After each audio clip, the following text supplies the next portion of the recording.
आपको बंगाल में वक्फ कानून के नाम पर हुई हिंसा के कथित मास्टरमाइंड से मिलवाने जा रहा हूं। वक्फ कानून के विरोध के नाम पर बंगाल के अलग अलग शहरों में जो हिंसक प्रदर्शन हो रहे हैं और इसके पीछे की जो खतरनाक टूल किट एक्टिव है, आज वो एक्सपोज होने जा रही है। लेकिन उसके पहले दिखाता हूं आपको आज फिर कैसे पश्चिम बंगाल के मुर्शिदाबाद में हिंसक झड़प हुई।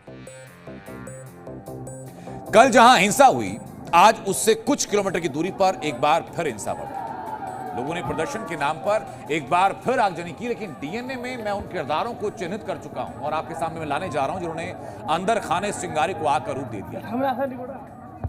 आज हमने फेसबुक पर मुर्शिदाबाद और वक्फ दो शब्दों को सर्च किया तो हमें एक पूरी की पूरी टूल किट एक्टिव दिखाई पड़ी। एक ऐसी टूल किट जिसे नाम तो दिया गया था वक्फ कानून के खिलाफ शांतिपूर्वक विरोध का, लेकिन इसके जरिए भीड़ को जीने मरने की कस्में खिलाई गई। वक्फ की कब्जा नीति के खिलाफ इस जंग को इस्लाम के खिलाफ जंग करार दे दिया गया। वक्फ संशोधन कानून के खिलाफ हाल फिलहाल में हुए भड़काऊ सम्मेलन हैं, लेकिन इनकी भाषा से अंदाजा लगाइए कि कैसे यहां युवाओं को दीन और ईमान के नाम पर सिर्फ भड़काया गया। और इसका असर क्या हुआ? इसका असर यह हुआ कि बंगाल में वक्फ कानून के विरोध की चिंगारी एक आग बनती हुई दिखाई पड़ रही। इन तकरीरों का असर बंगाल के दो शहरों में हुआ जो कि साफ साफ दिखाई पड़ रहा है। कल और आज 24 घंटे के अंदर अंदर लगातार 2 दिनों से मुर्शिदाबाद में हिंसा हो रही, मुर्शिदाबाद में आगजनी हो रही, मुर्शिदाबाद में पुलिस पर हमला हो रहा, मुर्शिदाबाद में पुलिस की गाड़ियां जलाई जा रही, सड़कों पर टायर जलाए जा रहे। इसके अलावा पूर्वी मिदनापुर के रतुलिया एक होटल को, एक हरि मंदिर को निशाना बनाया गया, वहां तोड़फोड़ की गई, मूर्तियां तक खंडित करने का आरोप। तो यहां पर एक सवाल आता है, सवाल सुरक्षा एजेंसी से भी आता है इन मौलानाओं के साथ साथ। और वो सवाल क्यों?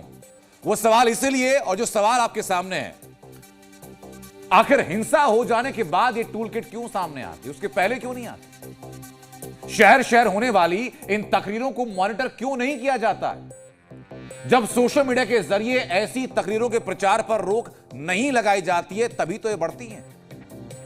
हिंसा से पहले ऐसी टूल किट को फेल क्यों नहीं किया जाता? टूल किट पैदा करने वालों पर, टूल किट पर काम करने वालों पर एक्शन क्यों नहीं लिया जाता?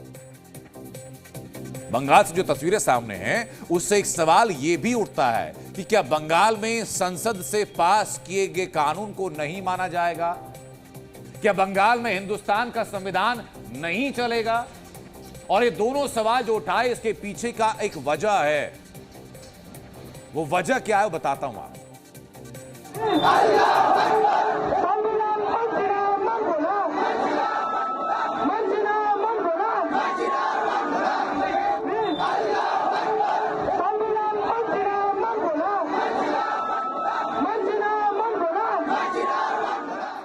सुना आपने क्या नारे हो रहे हैं? ये सुना आपने?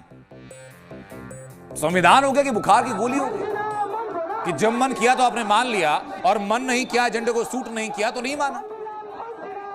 एक तरफ मंच से मौलाना कह रहे हैं कि सोता हुआ शेर जाग गया, तो सड़क पर खुद को शेर मान करके लोग आ भी रहे हैं और चिल्ला भी रहे हैं कि संविधान नहीं मानेंगे।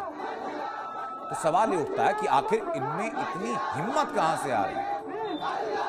बंगाल में संविधान को मानो मजाक बनाकर रख दिया गया, जिसका जो मन आ रहा है वो कह दे रहा है। एक तरफ बंगाल जल रहा है तो वहीं ममता बनर्जी को बांग्लादेश याद आ रहा है बंगाल के अंदर।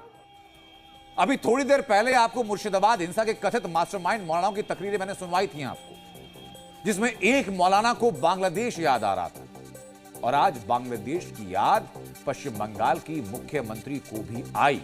सुनिए जरा। बांग्लादेश का बॉर्डर का सिचुएशन अब देखो, अभी नहीं करना चाहिए था, लेकिन हार्डली कुछ करने से कभी कभी दिक्कत भी हो जाता है। हमारा ये दिक्कत है कि हमारा इधर में 33% माइनॉरिटीज है, तो हम क्या करेगा? उसको निकाल देगा।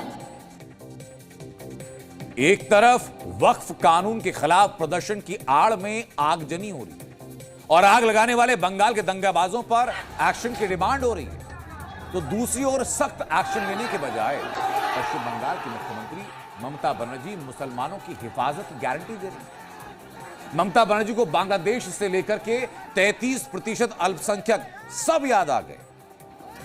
लेकिन शहर शहर जहां हिंसक हंगामा हो रहा है, शहर शहर जहां आगजनी हो रही है, पुलिस वालों पर पत्थर बरसाए जा रहे हैं, उस पर कुछ नहीं कहा जा रहा, तो इसे क्या माना जाए? सवाल तो पूछा जाना चाहिए। इस खामोशी को क्या कहा जाना चाहिए? ममता बनर्जी अगर सेलेक्टिव बयान दे रही हैं या सेलेक्टिव चीजों पर ही सिर्फ बोल रही हैं, उस पर क्या सवाल उठने चाहिए कि नहीं उठने चाहिए? वक्फ कानून के नाम पर बंगाल में आग लगाने वाले टूलकिट को लेकर के एक रिपोर्ट दिखाना आज बहुत जरूरी है आपको। पिछले 24 घंटे से लगातार पश्चिम बंगाल का मुर्शिदाबाद हो या उसके आसपास के कुछ और शहर हो, वक्फ कानून के विरोध की आग में वो झुलस रहे हैं। और इसी बीच जो मुस्लिम संगठन है वो 10 अप्रैल से यानी कि कल सुबह से पूरे देश में वक्फ कानून के खिलाफ ऐलाने जंग की बात कर रहा है। अब इसी को लेकर बड़ा सवाल भी, सवाल ये कि वक्फ कानून को लेकर एक तरफ बंगाल सुलग रहा है, तो क्या कल पूरा देश विरोध की आग में जलेगा? क्या वक्फ विरोधी प्रदर्शन हिंसा की शक्ल लेने जा रहे हैं? क्या शाहीन बाग मॉडल दोहराने की प्लानिंग की जा रही है? बंगाल में देखा, बंगाल में बवाल हो गया, आग लगा दी गई। यहाँ भी वही होगा यदि ये कानून नहीं माना तो यहाँ भी यही होगा। फिर भाई जान देने को भी तैयार हो, जान लेने को भी तैयार हैं। अगले 2 महीने तक पूरा देश शाहीन बाग बनेगा।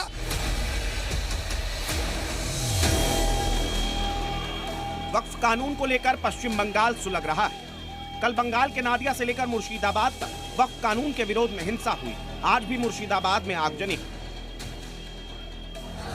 इस बीच वक्फ कानून के खिलाफ जान लेने, जान देने और देश को शाहीन बाग बना देने की धमकी भी सुनाई देने लगी। तो क्या अगले 12 से 15 घंटे के बाद देश में मुर्शिदाबाद वाला मॉडल दिखेगा? यहाँ कौम की बात है, आने वाली नस्ल की बात है, क्यों नहीं जाएंगे? जान देने के लिए तैयार सही है संशोधन बिल के खिलाफ। सवाल यह है कि वक्फ कानून के विरोध में जान लेने और देने की धमकी देने वाली इन आवाजों के पीछे कौन है? वो कौन है जो इन्हें भड़का रहे हैं? क्या वक्फ कानून के विरोध में देश भर में भड़काऊ गैंग एक्टिव हो गया? वक्फ पर भड़काऊ टूल किट को डिकोड करेंगे, लेकिन पहले देखिए कि किस तरह भोपाल में वक्फ कानून के खिलाफ लोगों की जुबान आग उगल रही है। दिल्ली के रामलीला को भी हम भर देंगे, रामलीला मैदान को भी भर देंगे। हम देश को ये बताना चाहते हैं कि ये संशोधन बिल के हम विरोध में हैं, हम इसके पक्ष में नहीं हैं। हक के खिलाफ लड़ना कोई गलत नहीं है, कोई चोरी कर रहा है, डकैती कर रहा है, गलत है। फिर भाई जान देने को भी तैयार हो, जान लेने को भी तैयार हैं। ऐसे मत करिए, कानून मान लीजिए संसद का। कानून जब माना जाएगा, जब कानून सही चलेगा। दरअसल all India Muslim personal law board और जमीयत उलेमा हिंद ने देशव्यापी आंदोलन का ऐलान किया है। दावा है कि पूरी प्लानिंग के साथ वो वक्फ कानून के खिलाफ सड़कों पर उतरेंगे। 10 अप्रैल से जमीयत उलेमा हिंद और 11 अप्रैल को all India Muslim personal law board के सिलसिलेवार प्रदर्शन की शुरुआत होगी। हम जहां तक लड़ सकते हैं कानूनी एतबार से हम लड़ते रहेंगे, लड़ेंगे। वक्फ कानून विरोध आंदोलन के लिए AIMPLB ने 12 पॉइंट का एजेंडा तैयार किया है। इसमें फेज वाइज प्रदर्शन की योजना बनाई गई। पहले फेज में देश भर में विरोध कार्यक्रम का आयोजन होना है। सड़कों पर धरना प्रदर्शन होगा। मस्जिदों में वक्फ कानून के खिलाफ भाषण दिए जाएंगे। काली पट्टी लगाकर जुमे की नमाज पढ़ी जाएगी। सोशल मीडिया पर भी अभियान चलाया जाएगा। इसके अलावा विदेश में भी बैठकों का आयोजन किए जाने की योजना है। विरोध के अगले फेज में मानव श्रृंखला बनाई जाएगी। रैलियों का आयोजन होगा। राष्ट्रपति और गृह मंत्री को ज्ञापन सौंपे जाएंगे। करीब 100 शहरों में प्रेस कॉन्फ्रेंस का आयोजन होगा। राष्ट्रपति को मेल भेजी जाएगी। दावा किया जा रहा है कि पर्सनल बोर्ड शहर शहर प्रदर्शन के लिए मुसलमानों से संपर्क और अपील कर रहा है।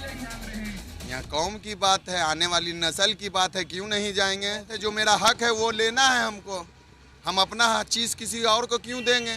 आने वाला दिन उनके लिए भी बहुत खराब आएगा। इसलिए मुसलमान इस देश का है, इस देश का रोटी खाता है और यहीं रहना है। और जो कानून लाइन है वो कानून को उनको वापस लाना पड़ेगा। पट्टी क्या है जनाब, काला पूरा कमीज ही पहन करके विरोध में उतर जाएंगे, क्योंकि ये बीजेपी सरकार बहुत ही अब अत्याचार कर रहा है।